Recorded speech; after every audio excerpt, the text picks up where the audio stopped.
Praise the lord.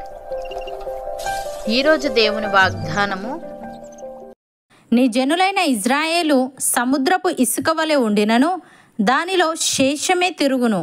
సమూల నాశనము నిర్ణయింపబడిను, నీతి ప్రవాహము వలె వచ్చును. యెషయా గ్రంథము 10వ అధ్యాయము 22వ వచనము. సహోదరి సహోదరులారా, అష్షూరు వారు ఉత్తర రాజ్యమైన ఇజ్రాయేలును జయించి దాని ప్రజలు చాలామందిని చెరపట్టుకుపోయారు. అయితే ఆ విధంగా ఓడిపోయి చితికిపోయిన ప్రజల్లో కొంత భాగం అష్షూరుపై నమ్మకం పెట్టుకోవడం మానేసి సజీవుడైన దేవుణ్ణి నమ్ముకుంటారు. అందుకే నీ జనులైన ఇజ్రాయేలు సముద్రపు ఇసుక వలె ఉండినను దానిలో శేషమే తిరుగునని, సమూల నాశనము నిర్ణయింపబడినని, నీతి ప్రవాహము వలె వచ్చునని తెలియజేశాడు. దీన్ని బట్టి దేవుడు ఇజ్రాయేలుపై పంపిన వినాశనం న్యాయబద్ధమైనదని, అది వారికి పూర్తిగా తగినదేనని, న్యాయసమ్మతమైనదేనని అర్థం చేసుకోవచ్చు. అలాగే దేవుడు మనుషులకు నేర్పే గుణపాఠాలన్నీ ఇలాంటివే అన్న విషయంలో మనకి ఎలాంటి సందేహము ఉండకూడదు. భక్తుడు ఈ విధంగా అంటున్నాడు: దేవుని అనుగ్రహము మారు మనస్సు పొందుటకు నిన్ను ప్రేరేపించుచున్నదని ఎరుగక, ఆయన అనుగ్రహైశ్వర్యమును, సహనమును, దీర్ఘశాంతమును తృణీకరించుదువా?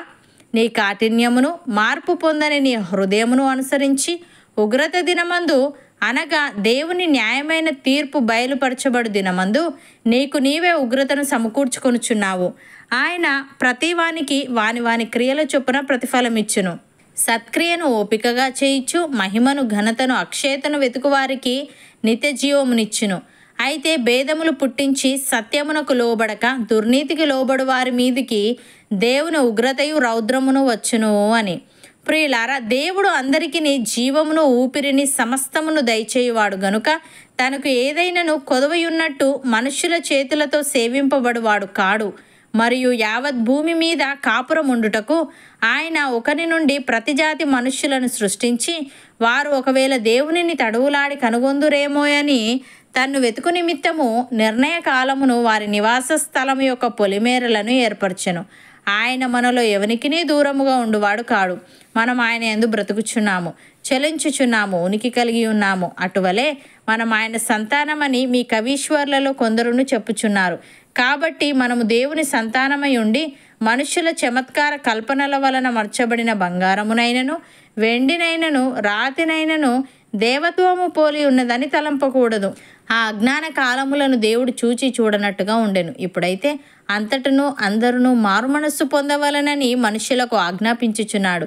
ఎందుకనగా తాను నియమించిన మనుష్యుని చేత నీతిని అనుసరించి భూలోకమునకు తీర్పు తీర్చబోయేడి ఒక దినమును నిర్ణయించి ఉన్నాడు.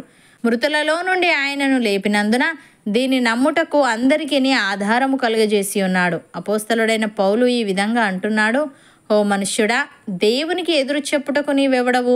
నన్నెందుకు ఇలాగు చేసితివని రూపింపబడినది రూపించిన వానితో చెప్పునా? ఒక ముద్దలో నుండి ఒక ఘటము ఘనతకును ఒకటి ఘనహీనతకును చేయుటకు మంటి మీద కుమ్మరివానికి అధికారము లేదా?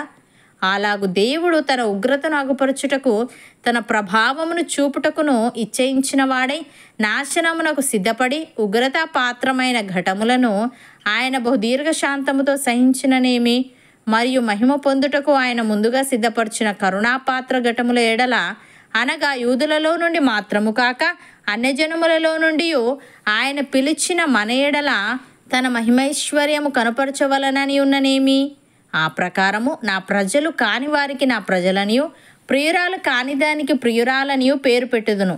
మరియు జరుగునదేమనగా, మీరు నా ప్రజలు కారని ఏ చోటను వారితో చెప్పబడెనో ఆ చోటనే జీవము గల దేవుని కుమారులని వారికి పేరు పెట్టబడును అని హోషేయలో ఆయన చెప్పుచున్నాడు.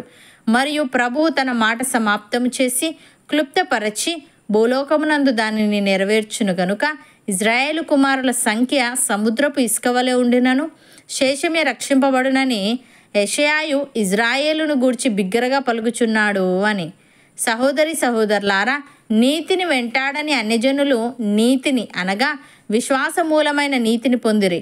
అయితే ఇజ్రాయేలు నీతి కారణమైన నియమమును వెంటాడినను ఆ నియమమును అందుకొనలేదు. వారెందుకు అందుకొనలేదు? వారు విశ్వాస మూలముగా కాక క్రియల మూలముగానైనట్టు దానిని వెంటాడేరి. ఇదిగో, నేను అడ్డురాతిని, అడ్డుబండను సియోనులో స్థాపించుచున్నాను.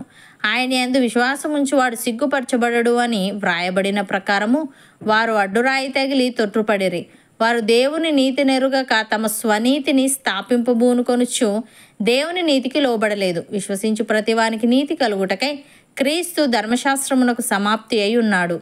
అవును అన్నవారు నాతో పాటు ప్రార్థనలో ఏకీభవించండి.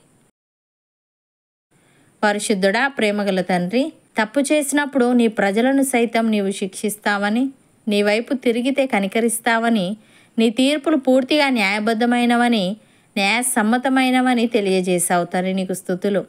దేవా, నీవు ప్రతి వానికి వాని క్రియల చొప్పున ప్రతిఫలం ఇచ్చుదువు గనుక మేము సత్క్రియను ఓపికగా చేయిచు, మహిమను, ఘనతను, అక్షయతను వెతుకుచు నీవిచ్చే నిత్యజీవము పొందుకునే వారముగా ఉండుటకు సహాయము దయచేయమని, మేము నీ సంతానమై ఉండి మనుషుల చమత్కార కల్పనల వలన మలచబడిన బంగారమునైనను, వెండినైనను, రాతినైనను దేవత్వము పోలి ఉన్నదని తలంపక, నీ అందు విశ్వాసముంచి నీ కృపచేత నీతిమంతులుగా తీర్చబడి నిన్నే సేవించే వారంగా ఉండుటకు కృపచూపమని, నీ రాజ్య వారసులయ్యే భాగ్యం మాలో ప్రతి ఒక్కరికి నీ దయచేయమని యేసుక్రీస్తు నామమున ప్రార్థిస్తున్నాము తండ్రి. ఆమెన్.